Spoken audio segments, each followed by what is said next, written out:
오늘 우리가 하나님의 말씀, 구약에 있는 말씀 사무엘상 17장 41절로 49절까지 보겠습니다. 사무엘상 17장 41절로 49절 있는 말씀. 블레 사람이 방패든 사람을 앞세우고 다윗에게로 점점 나아가니라.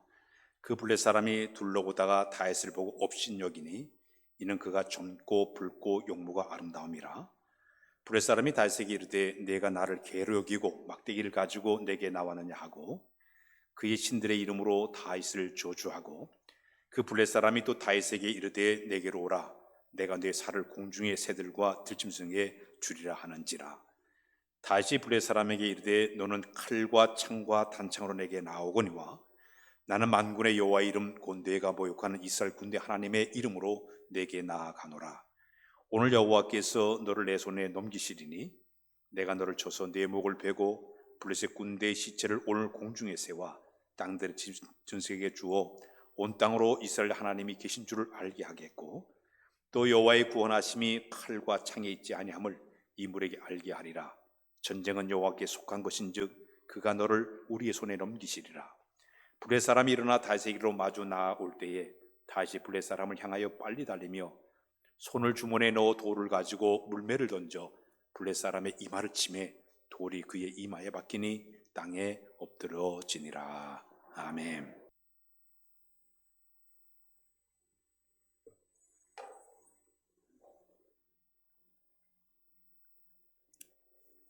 할렐루야. 할렐루야.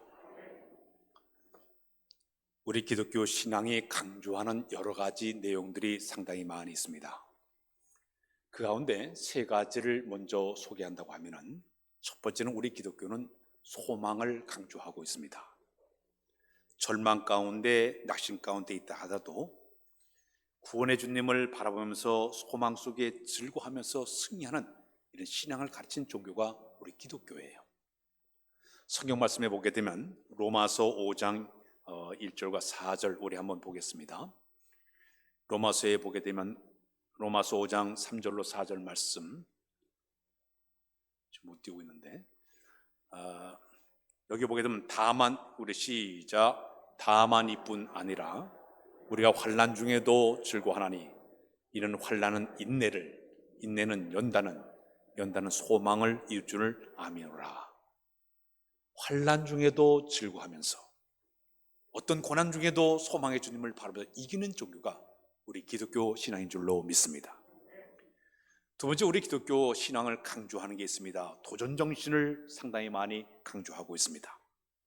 현실에 안주하거나 과거에 매 있는 종교가 아니라 새로운 미래를 내다보면서 새로운 세계를 향해서 한 걸음 한 걸음 도전하는 이걸 가르치는 종교가 우리 기독교예요. 이 기독교 신앙을 가진 사람들이 이렇게 매사의 모든 일을 도전하는 그런 마음을 갖고 사는 이런 모습을 우리가 흔히 보게 됩니다. 세 번째, 우리 기독교가 강조하는 신앙이 있습니다. 적극적인 믿음을 강조하고 있습니다. 따라서 할까요? 적극적인 믿음. 가만히 앉아서 감이 떨어지는 소극적인 그런 것이 아니라 기다리는 종교가 아니라 적극적으로 새로운 것을 만들어내고 새로운 것을 향해서 끊임없이 열정을 갖고 나아가는 이런 종교가 우리 기독교의 모습이라고 볼 수가 있습니다. 책 가운데 롤라 순례징조라는 박사님이 쓴 책 가운데 인생을 망치는 7가지 변명이라는 책이 나왔습니다. 그 책의 내용을 보게 되면 세상에서 성공하지 못한 사람들 여러 가지 종류가 있지만 2가지를 소개한다고 하면은 어떤 사람이 세상에 성공하지 못하느냐? 늘 변명이 많은 사람. 나는 배우지를 못했어. 가지지를 못했어. 잘나지를 못했어. 나는 힘도 없어. 끊임없이 자기 변명을 하는 사람들이 성공하지 못한다고 얘기하고 있습니다. 두 번째는 결단력이 부족한 사람이에요. 매사의 모든 것을 매사를 맺고 끊고 하는 결단력이 있어야 되는데 주저주저 하다가 망설이다가 세월을 다 보내버린 사람들은 절대로 성공할 수 없다고 얘기하고 있습니다. 실천력이 떨어지지 못해. 마음만 먹었지 실천력이 따르지 않다 보니까 아무것도 하지 못하는 사람들이 성공하지 못한다. 그렇게 이야기를 하고 있습니다.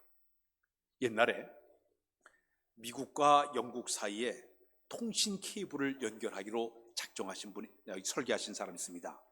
시어스 필드라는 사람이 그 일을 하게 되었는데, 지금부터 이 100년 전에 이 통신 케이블을 바닷속으로 500km가 되는 그 대서양 바닷속으로 통신선을 줄을 연결해서 저 미국과 영국 사람들이 서로 이렇게 서로 이제 그 통화할 수 있는 통신 케이블을 깔려고 계획을 가졌습니다. 이 필드라는 사람이 얘기했을 때 사람들이 비웃고 정신병자로 얘기하고 비아냥대고 너 같은 실력 없는 사람이 무슨 일을 하겠느냐, 그의 꿈을 갖다가 그의 모든 도전을 포기하게끔 끊임없는 말로 사람들이 옆에서 조롱하기를 시작을 했습니다. 이 넓고 넓은 이 바다에 500km는 이 엄청난 거리를 어떻게 이 줄을 다 연결하냐고 사람들이 다 불가능하다고 얘기를 했습니다. 마침내 그는 연결을 하기 위해서 1차 이제 그가 연결을 했습니다. 대서양의 그 500km를 미국과 영국 사이에 그 케이블을 딱 놓다가 파도에 휩쓸려가지고 이 케이블이 뚝 끊어지고 말았습니다. 실패하고 말았어요. 그는 1년 만에 또다시 도전을 했습니다.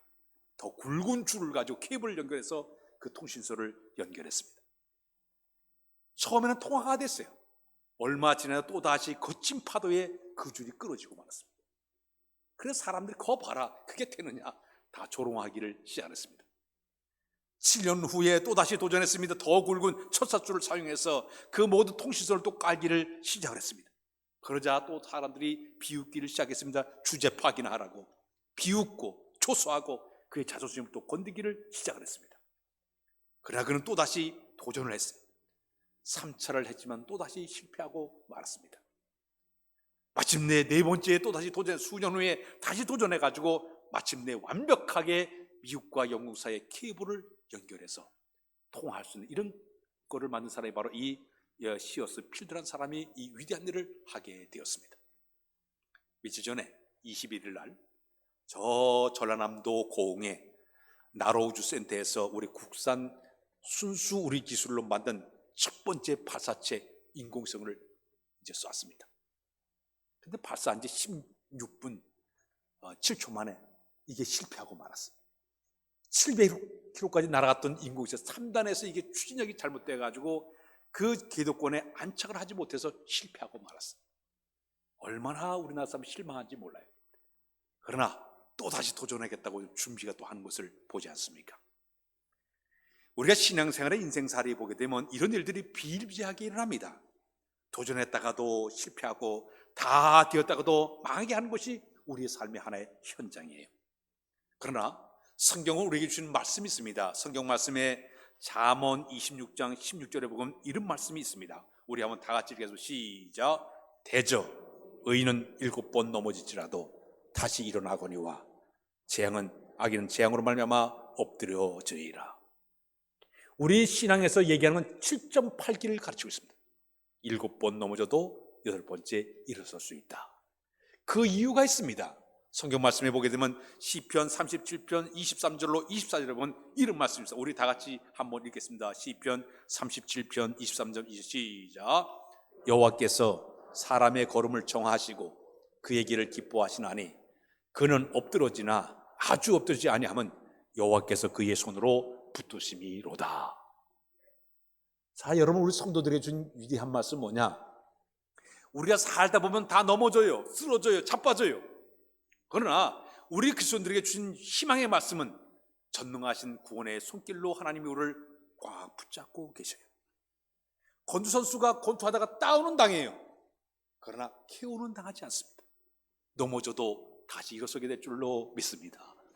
우리나라의 홍수환 선수가 저 카라스키아 4번이나 넘어졌어요. 다운당했어요.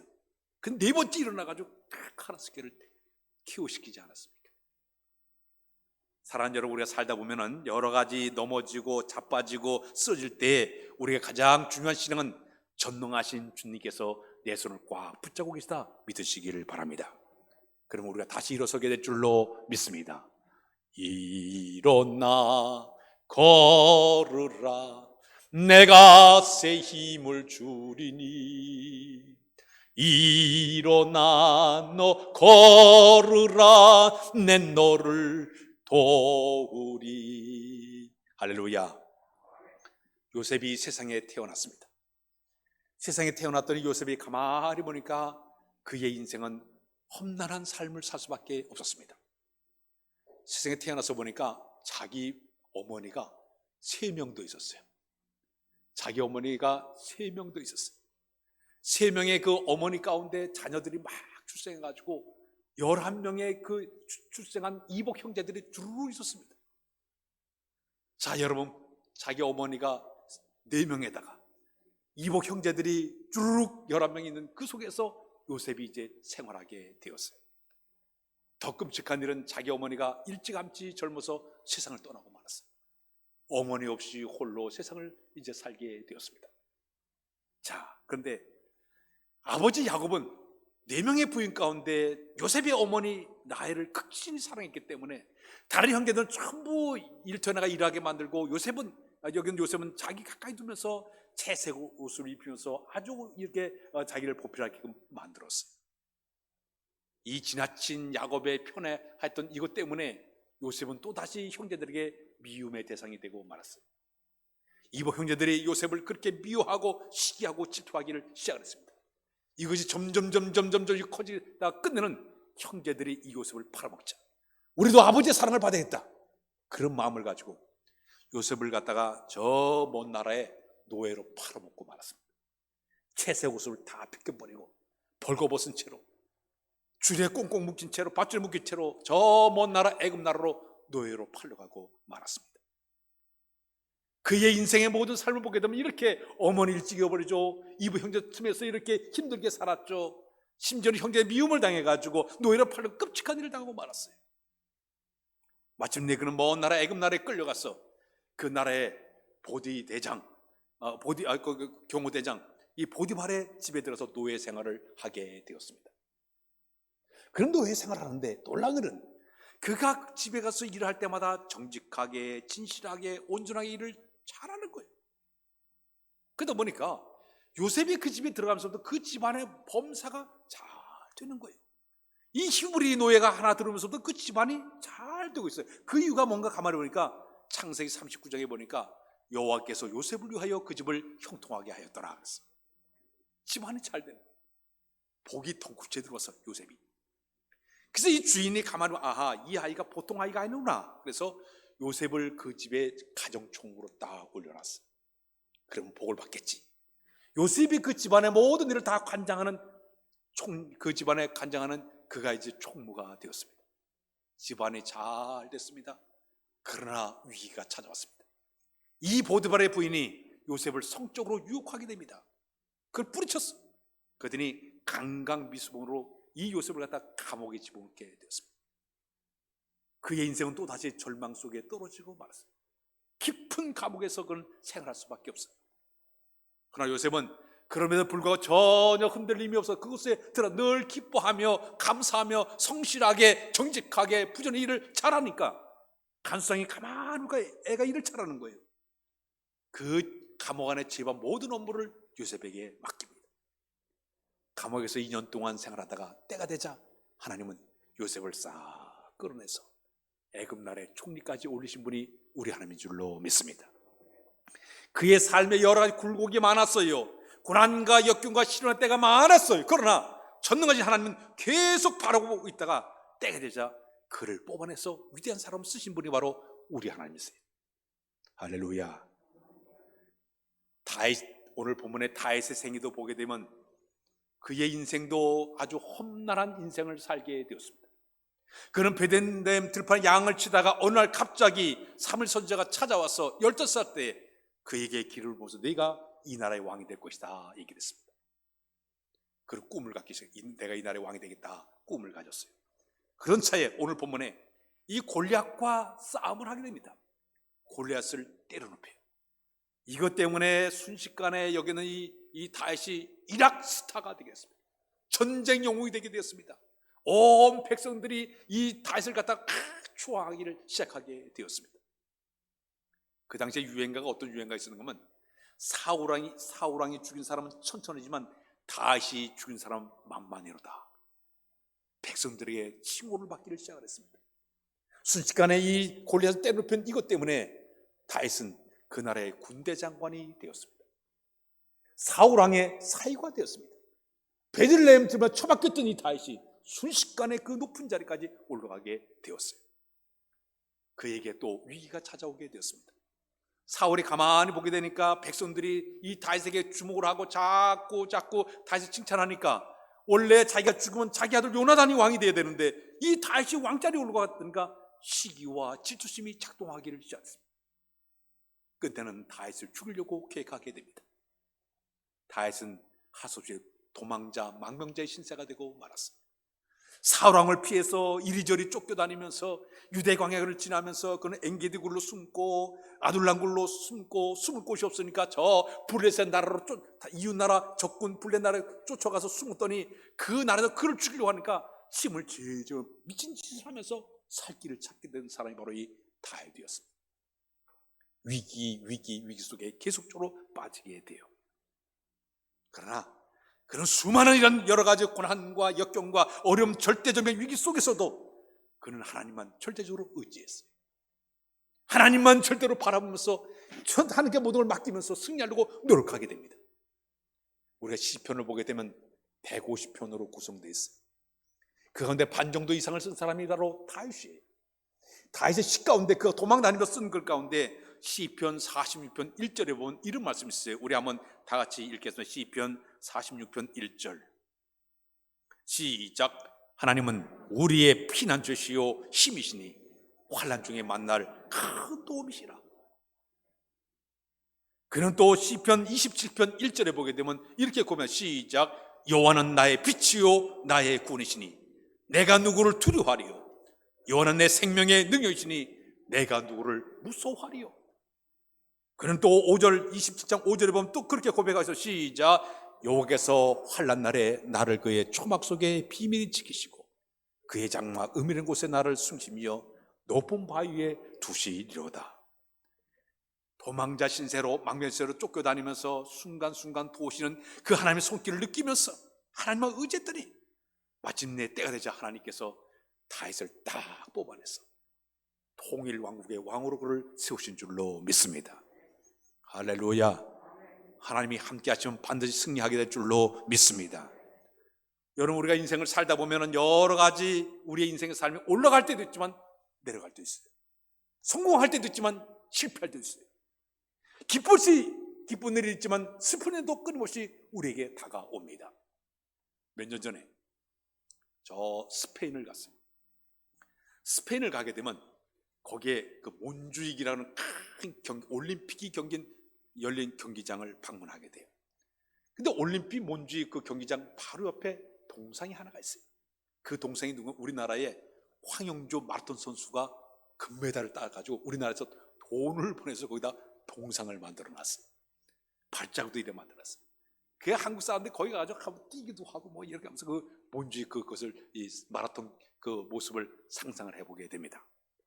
자, 그런데 마라톤 선수에 대한 이야기가 글로 나왔어요. 그 내용을 보니까 인생은 마라톤 같은 이런 인생을 살게 되는데 인생의 마라톤 가운데 5가지를 고비를 넘게 된다 그랬습니다. 첫 번째는 뭐냐? 처음에 너무 빨리 달리는 사람은 우승할 수 없다 그랬어요. 힘을 잘 조절해서 비축을 하면서 나중까지 끝까지 달리는 사람이 반드시 승리할 수가 있다 그랬어요. 두 번째 방법이 뭐냐면 달리다 보면 고난의 언덕이 올 때 그때 잘 견뎌야지, 그때 못 견디게 되면 절대 그 사람은 승리할 수 없다 그랬습니다. 세 번째는 뭐냐면 때로는 달려가다 보면 목이 마를 때 음료수를 맞으면서 컨디션을 잘 조절해야만이 승리할 수가 있다. 인생도 마찬가지로 재충전의 기회를 잘 받아야만이 반드시 그가 인생의 승리자가 될 수 있다. 그런 표현을 쓰고 있습니다. 네 번째는 선두와 너무 멀리 떨어지면 안 된다고 그랬습니다. 나중에 회복하기 어렵기 때문에 적당한 간격을 유지하면서 달려면 긴장하고 달려만이 반드시 승리할 수가 있다. 그렇게 얘기했어요.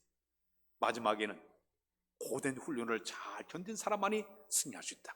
훈련 기간 동안에 여러 가지 고난과 역경이 온다 하더라도 잘 견디는 사람이 마침내 승리할 수 있다. 황영조 선수가 훈련할 때 얼마나 힘들지 저 달려오는 차를 뛰어들고 싶었대요. 근데 그걸 잘 견뎌냈기 때문에 그가 금메달을 목에 걸게 되었던 것이에요. 사랑하는 여러분, 신앙생활도 마라톤과 똑같습니다. 고비가 상당히 많이 있습니다. 우리 앞에 고난의 언덕이 많이 있고 지치고 힘든 데가 많아요. 이때 가장 중요한 것은 우리의 힘만 가지고는 도저히 이길 수가 없기 때문에 능력의 주님과 손을 붙잡고 나갈 때 반드시 승리하게 될 줄로 믿습니다.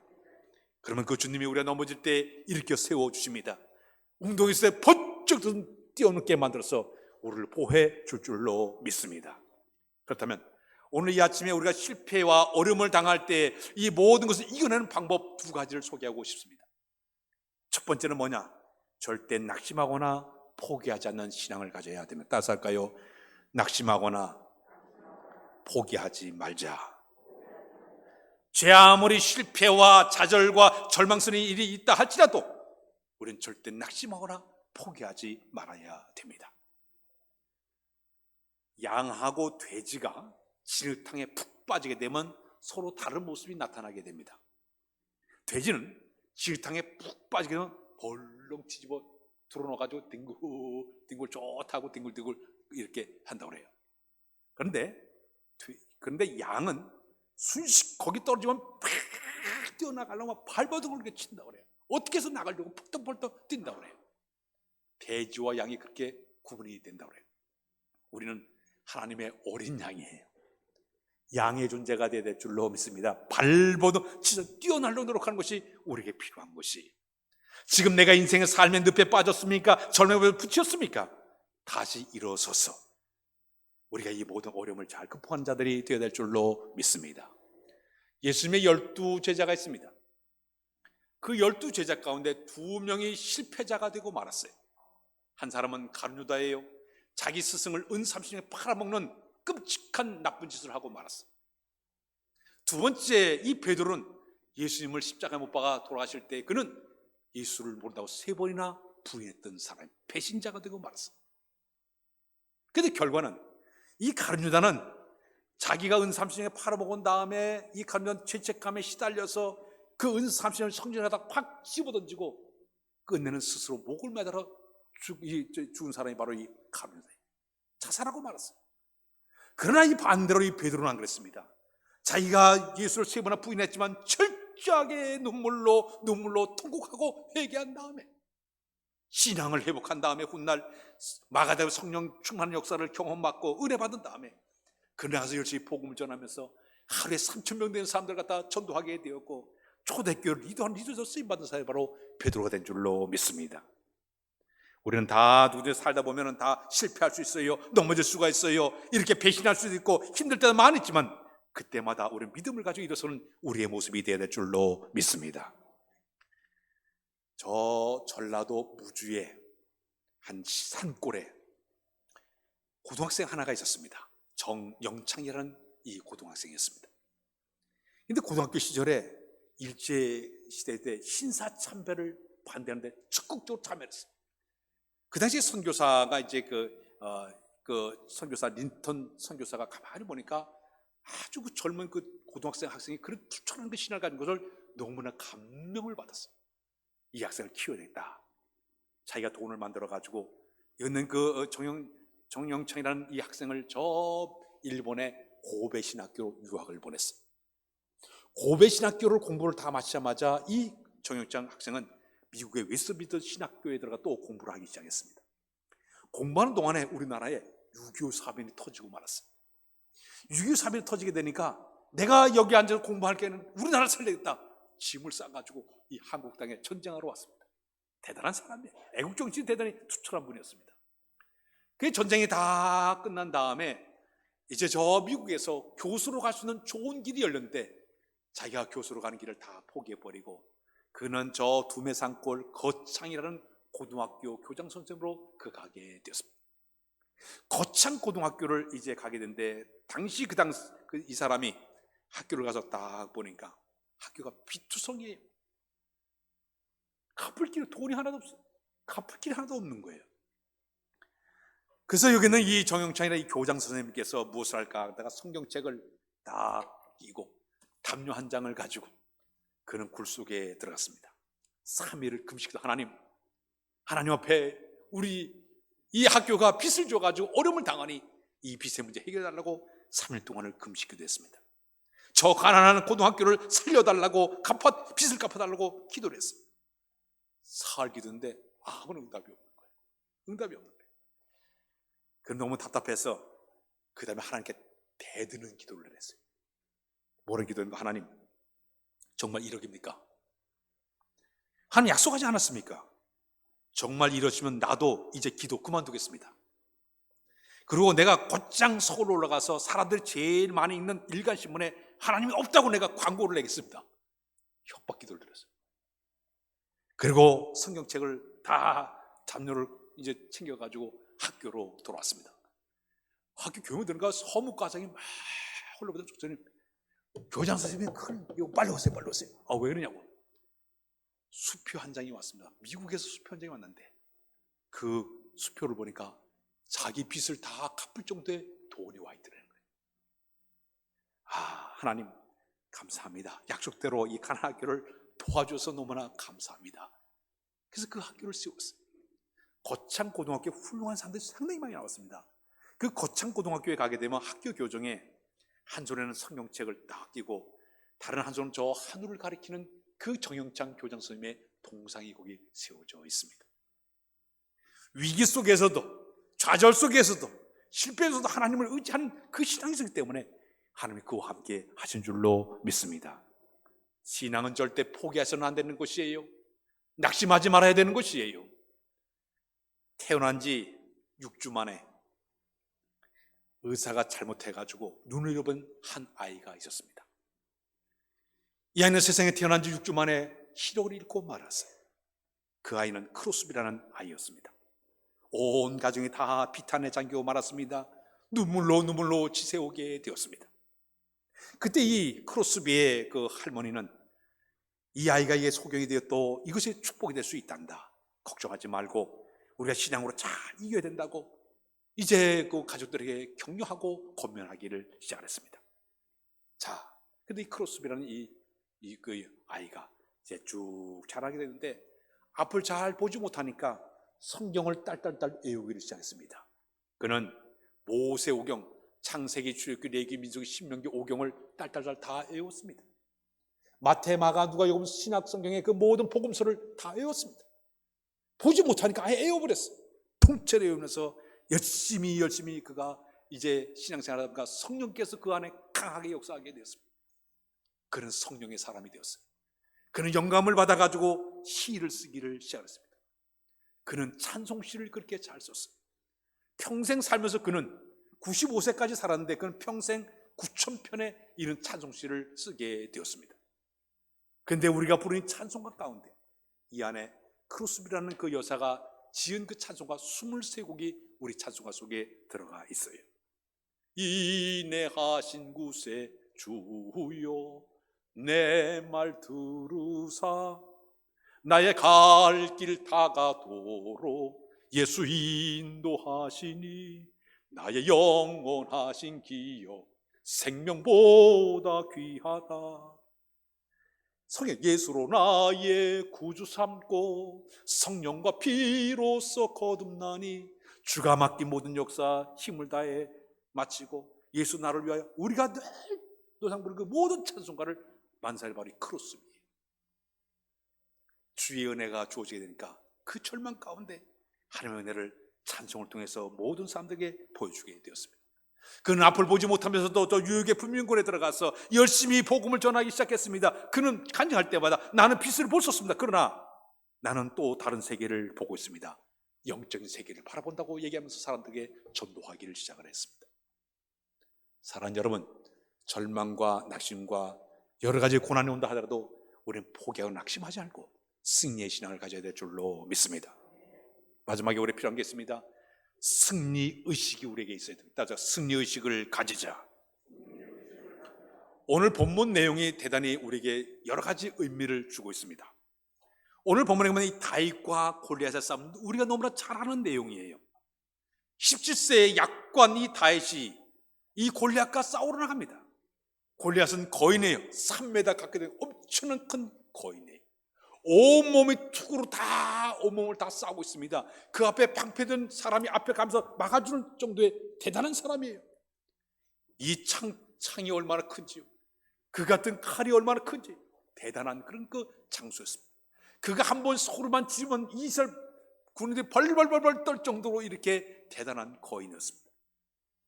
그때 이 다윗이 그와 전쟁터에 나갈 때, 다윗은 불과 나갈 때 조약돌 5개와 빙빙 도는 물맷돌과 지팡이 하나만 가지고 그와 전쟁하러 뛰쳐나가게 됩니다. 그때 이 블레셋의 장군 거인 골리앗이 다윗을 떡 보더니 이렇게 얘기합니다. 내가 나를 무슨 개로 여기느냐? 막대기를 가지고 나왔느냐? 그러면서 그가 하는 얘기가 자기가 믿고 신의 이름을 가지고 막 저주를 퍼붓기 시작합니다. 네 녀석을 당장 죽여가지고 공중에 세워 들숨에 먹게 만들어 주겠다. 소리를 막 빵빵 치기를 시작했습니다. 자, 그런데 다윗은 골리앗 향해 나갈 때 이런 말하고 있습니다. 너는 칼과 단창으로 내게 나오지만 나는 만군의 여호와 이름으로 내게 나가노라. 네가 모욕하는 이스라엘 군대 하나님의 이름으로 내가 내게 나간다 그랬어. 내 힘으로 나가는 것이 아니라 나는 만군의 여호와 이름으로 너를 심판하겠다는 얘기입니다. 여호와께서 너를 내 손에 넘기시고 너를 쳐서 목을 베어버리고 블레셋 군대의 시체를 공중에 세워 들숨되게 만들어서 온 땅으로 이스라엘 하나님이 계신 줄 너에게 알게 만들어 주겠다고 그랬어요.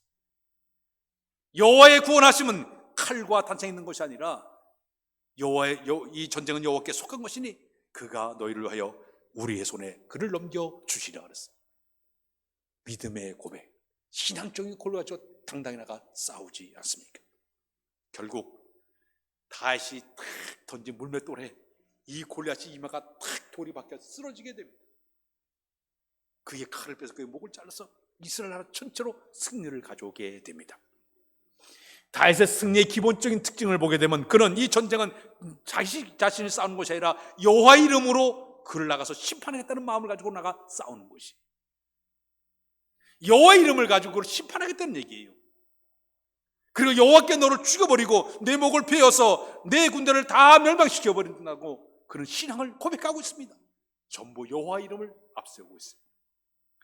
여호와의 구원은 칼과 창이 아니라 전쟁의 배에 하나님 능력이 있기 때문에 승리할 수 있다. 계속 하나님을 앞세웠기 때문에 그는 그 전쟁에 승리한 줄로 믿습니다. 오늘 우리의 삶 속에 수많은 전쟁의 터에 우리가 살고 있습니다. 지금 이 나라의 영토 싸움을 하고 있어서 사람들이 전 세계가 영토 싸움을, 저 중국과 대만이 지금 영토 싸움을 하고, 우리나라는 남과 북이 영토 싸움을 하고 있고, 아프가니스탄에 영토 싸움을 하고, 수많은 전쟁이 일어나고 있습니다. 저 청신들 여야가 지금 싸우고, 보수와 진보가 쌈박질하고, 호남과 영남이 싸우고 계속 쌈박질하고 있어요. 각 기업들 간에 이 경제전쟁을 하면서 치열한 정보 전쟁을 지금 치르고 있지 않습니까? 그러나 우리 그리스도는 또 다른 전쟁이 하나 있죠. 우리 영적 전쟁을 하면서 우리가 살아가고 있습니다. 마귀는 우리 주변을 빙빙 돌면서 우리 넘어뜨리려고 끊임없이 역사하고 있습니다. 이 모든 것을 이기는 비결은 하나밖에 없어요. 요한일서 5장 4절에 이런 말씀입니다. 우리 다 같이 한번 보겠습니다. 요한일서 5장 4절 시작. 무릇 하나님께로 난 자마다 세상을 이기느니라. 세상을 이기는 승리는 이것이니 우리의 믿음이니라. 우리의 힘으로 이겨낼 수가 없어요. 우리 하나님 주신 강력한 믿음을 가지고 나가면 반드시 우리가 승리하게 될 줄로 믿습니다. 성경 말씀은 계속 우리의 이런 말씀을 주고 있습니다. 우리가 마가복음 9장 23절에 보게 되면 이런 말씀이 있어요. 우리 한번 읽어요. 마가복음 9장 23절 시작. 예수께서 이르시되 할 수 있느니 무슨 말이냐? 믿는 자에게 능치 하지 못할 일이 없느니라 하시니. 마가복음 11장 23, 24절 말씀이 있습니다. 다 같이 읽겠습니다. 시작. 예수께서 그들에게 대답하여 이르시되 하나님을 믿으라. 내가 진실로 너에게 이르노니 누구든지 이 산을 들어 바다에 던지라 하며 그 말하는 것이 이룰 줄 믿고 마음에 의심하지 않으면 그대로 되리라. 그렇습니다. 믿으면 될 줄로 믿습니다. 믿으면 하나님 우리에게 주신 놀라운 선물이에요. 이 믿음으로 나기만은 마귀 것에도 물러가게 될 줄로 믿습니다. 권투 선수들이 링 위에 딱 올라가면 제일 먼저 하는 게 있습니다. 상대방의 눈을 이렇게 째려봐요. 눈싸움을 먼저 해요. 그때 만일에 상대방이 이렇게 눈을 이렇게 회피하게 되면, 이렇게 회피하게 되면 아하, 너 이제 내가 너 이겼다. 눈싸움에서 지면 대부분 진다고 그래요. 그 눈을 탁 부르고 상대방을 노려와가지고 그런 다음에 이제 전 이렇게 하게 됩니다. 그 말씀을 이렇게 묵상하다 보니까 다윗이 처음으로 기름 부음을 받을 때 사무엘 선지자가 그를 처음으로 만나게 됩니다. 근데 다윗이 뚝뚝 거는데 가만히 보니까 성경의 표현을 하게 되면 그의 빛이 붉고 눈이 빼어났다고 그랬어요. 눈이 딱 바짝바짝바짝 조금만 이 눈에 뭔가 살기가 있는 걸 딱 살기가 아니라 그 눈이 뭔가 살아있는 것을 활력을 느끼게 돼서 아하, 이 아이가 보통 아이가 아니로구나. 다윗은요, 그는 저 베들레헴 들만 양을 칠 때에 자기 양을 보호하고 있다 그 사난 이리나 늑대들이 와가지고 자기가 곰이 와가지고 양을 딱 채가려고 하면 쫓아가가지고 문맷돌을 딱 던져가지고 딱 이 대부분 이 맹수들은 이 이마가 급속해 여기가 딱 맞추면 그대로 탁탁 넘어져 죽이는 거예요. 그러다 보니까 당당했어요. 그 어린 소년인데도 사무엘 선지자가 그 눈을 보는 순간 이 아이의 눈이 보통 눈이 아니에요.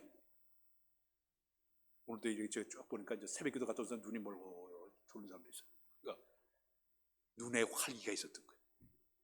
사랑하는 여러분, 우리는 주님 우리 함께 하시면 살아있는 생명력이 우리 가운데 있는 줄로 믿습니다. 그러니까 이 다윗이 골리앗을 바라볼 때 자기가 들판에서 그 양을 칠 때 그 모든 맹수들을 바라본 그 눈을 가지고 바라보는 저 아무것도 아니 말이야. 내가 그 사자나 이때를 내 죽었던 사람인데 말이야. 곰도 때려눕힌 사람인데 저것쯤이야. 아주 가소롭게 생각하기 때문에 골리앗을 때려눕히게 된 줄로 믿습니다. 여러분, 우리는 이 승리의식을 가슴에 딱 담고 이번 한 주간도 승리의 길을 걸어 여러분들 다 되시길 주님의 이름으로 부탁드립니다. 기도합니다. 주님, 저들에게 믿음을 통해 승리하는 귀한 믿음을 주신 것을 감사합니다. 삶 속에 닥쳐 수많은 역경과 고난과 신용도 하더라도 넘어지지 않고 넉넉히 승리하는 우리 모두 되도록 인도하여 주옵소서. 7번 넘어져도 주의 손을 붙잡고 8번째 일어서도록 강한 팔로 붙잡아 인도하여 주옵소서. 예수 그리스도의 이름으로 기도하옵나이다. 아멘.